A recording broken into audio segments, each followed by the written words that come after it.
The camera sweeps across the cold, snow-covered expanse of Red Square in Moscow. The ancient Kremlin walls stand tall, bathed in golden light, while the echo of marching footsteps resounds. A stern figure appears on the balcony, raising his hand to the crowd. Thousands cheer his name, while the rest of the world watches in silence, half in fear, half in awe. Who is this man? A boy born in the ruins of post-war Leningrad. A judo fighter. A KGB spy in East Germany. A politician who rose from obscurity to command the largest country on earth. And a leader whose decisions would shake the foundations of global power. This is the story of Vladimir Vladimirovich Putin, the man who reshaped Russia and challenged the West. Vladimir Putin was born on October 7, 1952, in Leningrad, today known as St. Petersburg.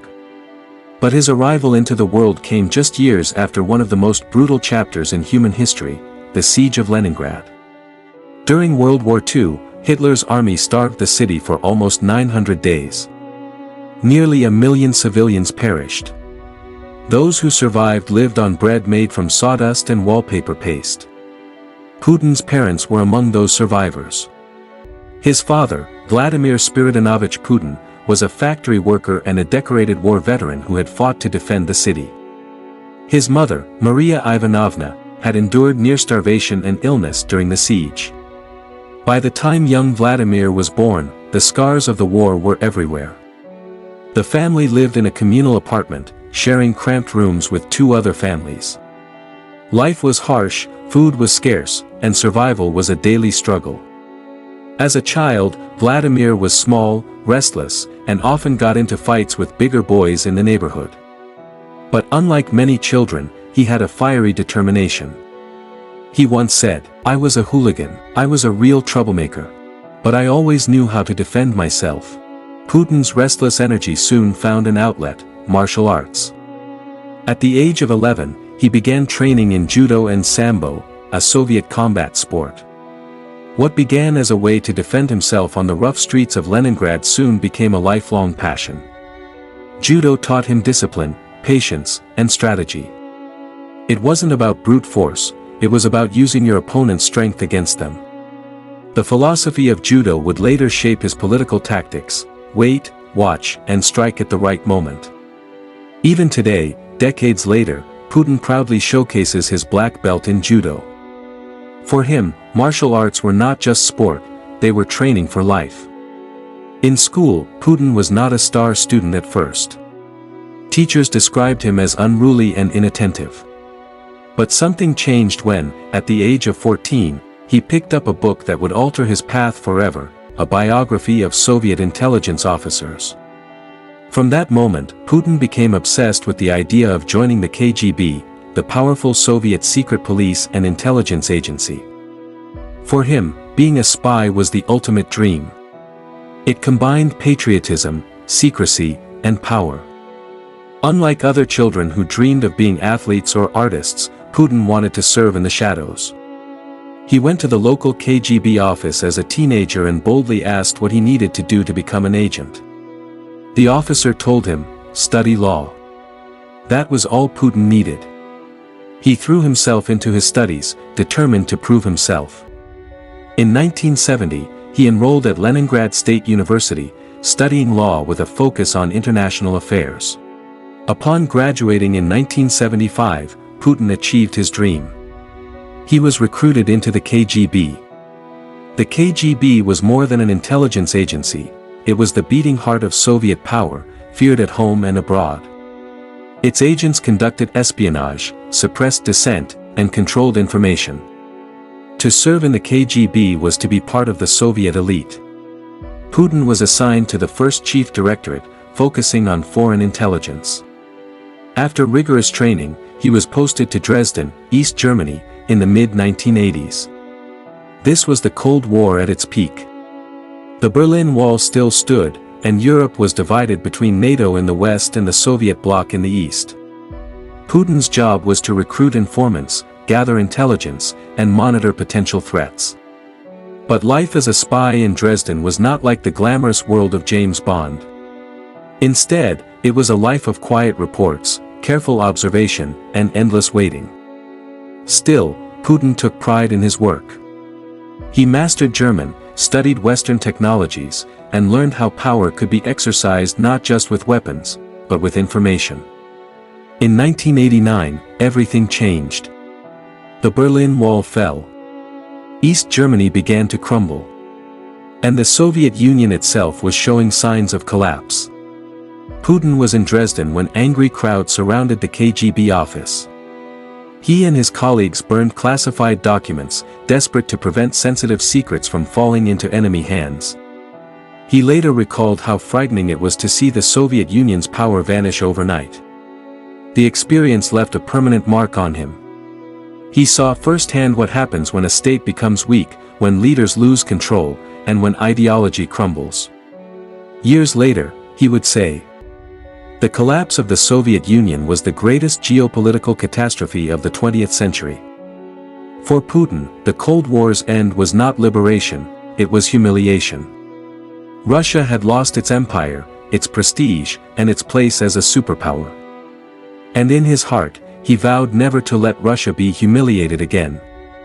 The Soviet Empire had fallen. The red flag no longer flew above the Kremlin. Instead, a new Russia, chaotic, corrupt, and fragile, was struggling to find its identity. Ordinary citizens were standing in bread lines, crime lords were rising, and Western corporations were entering the market. It was a time of uncertainty and opportunity. And into this volatile landscape stepped a man with a quiet demeanor, sharp instincts, and the discipline of a former spy, Vladimir Putin. Returning to Leningrad in the early 1990s, Putin was a man in search of a role. The KGB, once all-powerful, was now in decline. Many former agents were lost, adrift in the new world. But Putin found a path forward through an old connection, Anatoly Sobchak, a reformist professor who had once been one of his law teachers. Sobchak had become mayor of Leningrad, now St. Petersburg, and he needed trustworthy, loyal aides in a city riddled with corruption. Putin, with his intelligence background and quiet efficiency, was the perfect fit. As deputy mayor, Putin oversaw international relations, foreign investments, and trade. For the first time, he had real political responsibility. Colleagues described him as hardworking, discreet, and fiercely loyal to Sobchak. He wasn't flashy. He avoided the spotlight. But behind the scenes, he got things done. Putin's defining trait during these years was loyalty. When Sobchak lost his mayoral re-election in 1996, many of his allies abandoned him. But not Putin. He stayed by Sobchak's side, even helping him escape corruption charges by arranging safe passage abroad. This unwavering loyalty caught the attention of powerful figures in Moscow. The Kremlin was always searching for men who could be trusted, men who would not betray their masters. And Putin fit that description perfectly. In 1996, Putin moved to Moscow. At first, he took modest roles within the Kremlin administration. But he quickly impressed those above him with his discipline and ability to manage complex problems. By 1998, he was appointed head of the FSB, the successor organization to the KGB. Suddenly, the former spy was now running Russia's entire domestic intelligence agency. It was an extraordinary rise for a man who had been virtually unknown just a few years earlier. His position gave him immense influence, and more importantly, it placed him directly in the orbit of Russia's president at the time, Boris Yeltsin. The Russia of the late 1990s was in crisis. The economy had collapsed after a disastrous transition to capitalism. Oligarchs, powerful businessmen who seized state industries, controlled vast fortunes while ordinary citizens sank into poverty. Boris Yeltsin, once a bold reformer, was now an aging, unpopular leader plagued by health problems and scandals. His approval ratings fell below 10%. His family and inner circle, known as the family, were desperate to find a successor who could protect them once Yeltsin stepped down. They needed someone loyal, disciplined, and strong enough to stabilize Russia, but not so ambitious that he would betray them. That man turned out to be Vladimir Putin. In August 1999, Yeltsin shocked the world by appointing Putin as Prime Minister of Russia. At the time, most Russians had never even heard of him. Journalists asked, "Who is Mr. Putin?" He was a quiet bureaucrat, a former spy with no mass political base, no charisma, and no public profile. But Putin quickly proved he was not to be underestimated. Almost immediately after his appointment, a crisis erupted. In September 1999, a series of apartment bombings in Moscow and other cities killed hundreds of civilians. The government blamed Chechen terrorists. Putin responded with decisive, brutal force. He launched the Second Chechen War, vowing to crush terrorism and restore order. In a now famous statement, he promised to hunt down terrorists even in the toilet and kill them. This tough talk struck a chord with the Russian public, who were tired of chaos and weakness. Putin's popularity soared. For the first time, he appeared not as a bureaucrat, but as a man of action, a leader who would protect Russia. On December 31, 1999, as the world prepared to welcome a new millennium, Boris Yeltsin made a stunning announcement: he was resigning as president. And in his place, the relatively unknown Vladimir Putin would become acting president of Russia. In his farewell speech, Yeltsin said, "I want to ask your forgiveness for not fulfilling some hopes of those people who believed that in one leap, we could jump from the gray, stagnant, totalitarian past into a bright, rich, and civilized future." Putin, the loyal servant, now stood at the pinnacle of power. In March 2000, just 3 months after becoming acting president, Putin ran for election. Riding a wave of popularity from his war in Chechnya and his image as a strong leader, he won decisively with over 50% of the vote. At just 47 years old, the former KGB officer from Leningrad was now the president of the Russian Federation. Putin's first years in power were defined by one clear mission: restoring the authority of the Russian state. Throughout the 1990s, Russia had been dominated by oligarchs, regional governors, and independent media. Putin moved quickly to rein them in. He centralized power in Moscow. He weakened the influence of regional governors by appointing presidential envoys to oversee them. He confronted the oligarchs, famously clashing with media tycoon Boris Berezovsky and oil magnate Mikhail Khodorkovsky. Those who opposed him were exiled, jailed, or stripped of their assets. Those who cooperated were allowed to keep their wealth. Putin called this system the vertical of power, a hierarchy with himself firmly at the top. By the mid-2000s, Russia was beginning to recover. Rising oil prices fueled economic growth. Ordinary citizens saw improvements in living standards. For many Russians, the chaos of the 1990s seemed to be fading, replaced by stability and pride. Internationally, Putin presented himself as a partner to the West, at least initially.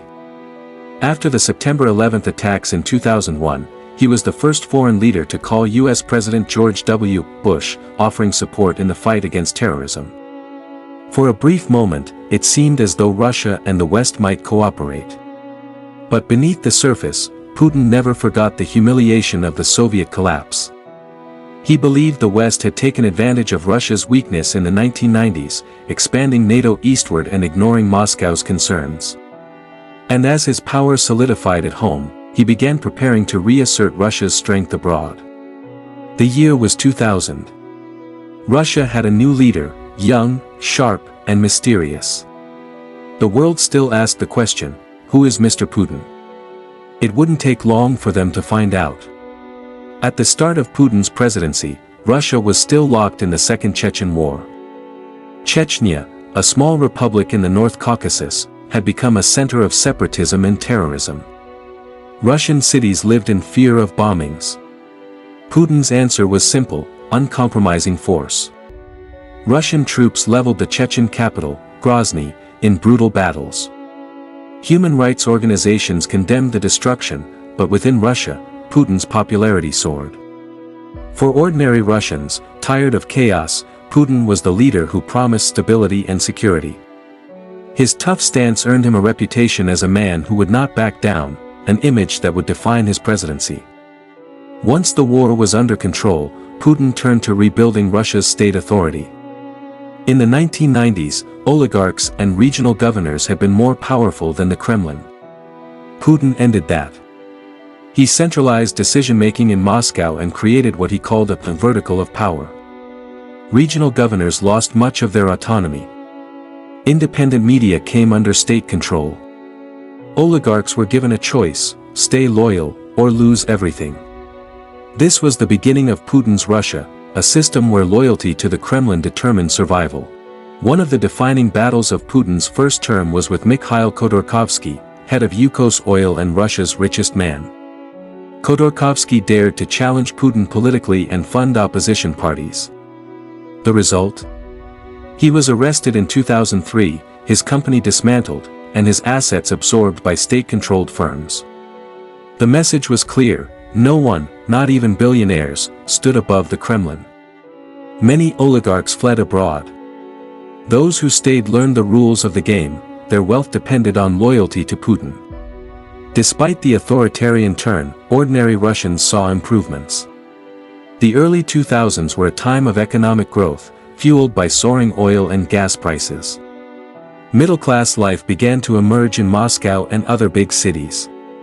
Salaries and pensions were paid on time. Russia's foreign debt was reduced. For millions of Russians who had suffered in the 1990s, Putin was a savior who brought order and prosperity. At first, Putin extended a hand to the West. After September 11th, he was the first world leader to call George W. Bush and offer support in the war on terror. For a brief moment, Moscow and Washington seemed to share a common cause. But cracks soon appeared. NATO continued to expand eastward, bringing former Soviet states into the Western Alliance. The US invaded Iraq in 2003, a war Putin opposed. He began to see Western actions as threats to Russia's sphere of influence. By 2007, at the Munich Security Conference, Putin delivered a fiery speech accusing the West of creating a unipolar world and ignoring Russia's interests. It was a turning point. Russia was back on the global stage, and Putin was no longer pretending to play by Western rules. Throughout these years, Putin carefully crafted his public image. Russians saw their president not just in suits, but riding horses shirtless, practicing judo, flying fighter jets, even exploring the Arctic in submarines. This was not just vanity, it was strategy. Putin presented himself as the embodiment of Russian strength, a leader who was tough, disciplined, and unafraid. For many Russians, he was not just a politician, but a protector, a modern-day czar. By 2008, Putin had completed 2 terms as president, and the constitution prevented him from running again. But stepping away from power was never part of his plan. Instead, he selected a loyal ally, Dmitry Medvedev, to run for president. Putin became prime minister, ensuring he still controlled the levers of power. The world wondered, was this the end of Putin's reign, or just the beginning of something bigger? In 2012, after 4 years as prime minister, Vladimir Putin strode back into the Kremlin. His return marked not just a continuation of power, but a new phase, one that would transform Russia's role in the world and ignite conflicts that would shake Europe and beyond. Putin's hand-picked successor, Dmitry Medvedev, had served as president from 2008 to 2012. But no one doubted who truly held power during those years. In 2012, Putin ran again for president. The streets of Moscow filled with protests, tens of thousands of Russians chanting, "Russia without Putin," accusing him of rigging elections. But protests were crushed, opposition leaders were silenced, and Putin claimed victory. He was back, and this time with a 6-year term instead of 4. The modern Tsar had returned to his throne. The second Putin era quickly turned confrontational with the West. He cracked down harder on dissent at home. Independent NGOs, activists, and journalists faced increasing harassment. New laws restricted freedom of assembly and expression. At the same time, Putin framed Russia as a defender of traditional values against what he portrayed as a morally decaying West. This cultural narrative became a powerful tool in his propaganda. The real turning point came in 2014. Ukraine, a former Soviet republic, was in turmoil. Protesters in Kiev ousted a pro-Russian president, turning the country toward Europe. Putin saw this as a direct threat, a Western-backed coup on Russia's doorstep. His response was bold and shocking. Russian forces, in unmarked uniforms, seized Crimea, a strategic peninsula on the Black Sea. A hastily organized referendum followed, and Moscow declared Crimea part of Russia. The West condemned the move as an illegal annexation, imposing sanctions. But inside Russia, Putin's popularity skyrocketed. To many Russians, he had restored national pride by reclaiming land they felt historically belonged to them. The message was clear: Russia was back, and Putin would not bow to Western rules. Crimea was only the beginning. Soon after, pro-Russian separatists in eastern Ukraine declared independence, sparking a bloody conflict. Though the Kremlin denied direct involvement, evidence showed Russian weapons, money, and soldiers flowing into the region. The war turned Ukraine into a battlefield between Russia and the West. In 2014, the world was horrified when Malaysia Airlines flight MH17 was shot down over Ukraine, killing nearly 300 civilians. Western investigators concluded it was struck by a Russian-supplied missile. Moscow denied responsibility. The conflict dragged on for years, freezing relations between Russia and the West. While Ukraine dominated headlines in Europe, Putin was making moves in the Middle East. In 2015, Russia intervened militarily in Syria, supporting President Bashar al-Assad against rebels and ISIS. Russian airstrikes turned the tide of the war. This intervention had two goals. 1. To protect a loyal ally in Assad. 2. To show the world that Russia was once again a global military power. For the first time since the Soviet era, Moscow projected force far beyond its borders, challenging U.S. dominance in the Middle East. Throughout these years, Putin doubled down on his strongman image. State-controlled media portrayed him as the defender of Russia against foreign enemies. He cultivated nationalism, promoting the idea that Russia was under siege from NATO, the EU, and America. At home, dissent was crushed. Opposition leader Boris Nemtsov was assassinated in 2015, just steps from the Kremlin. Another critic, Alexei Navalny, survived poisoning but was later jailed. Independent media outlets were labeled foreign agents and silenced. To supporters, Putin was protecting Russia from chaos. To critics, he was tightening his grip like an authoritarian ruler. The most dramatic chapter of Putin's second era came in February 2022. After years of tension, Putin launched a full-scale invasion of Ukraine. He declared it a special military operation to demilitarize and denazify the country. But the world saw it for what it was, an unprovoked war of aggression. Russian tanks rolled toward Kiev. Millions of Ukrainians fled as refugees. Western nations responded with sweeping sanctions, cutting Russia from global markets. NATO, once seen as weak, was revitalized, uniting against Moscow. The war turned Putin into one of the most controversial figures of the 21st century. For his supporters, he was standing up to the West. For his enemies, he had become a dictator willing to destroy another nation for his ambitions. By 2023, Russia faced deep isolation. Its economy reeled under sanctions. Many of its brightest minds and wealthiest elites fled the country. Yet Putin remained defiant. He framed the war as an existential struggle, comparing it to Russia's fight against Nazi Germany in World War II. In his eyes, Russia was not just fighting Ukraine, it was fighting the entire West. Now, in the 2020s, Vladimir Putin is one of the longest-serving leaders in Russian history. He has outlasted multiple US presidents, reshaped geopolitics, and plunged Europe into its biggest war since World War II. His legacy is still unfolding. Will he be remembered as the man who restored Russian pride? Or as the leader who isolated his nation and brought suffering to millions? Only history will decide. He rides horseback shirtless in Siberia. He dives into icy waters to celebrate Orthodox rituals. He practices judo against young athletes. He speaks for hours in front of cameras, fielding questions without a script. This is not accidental.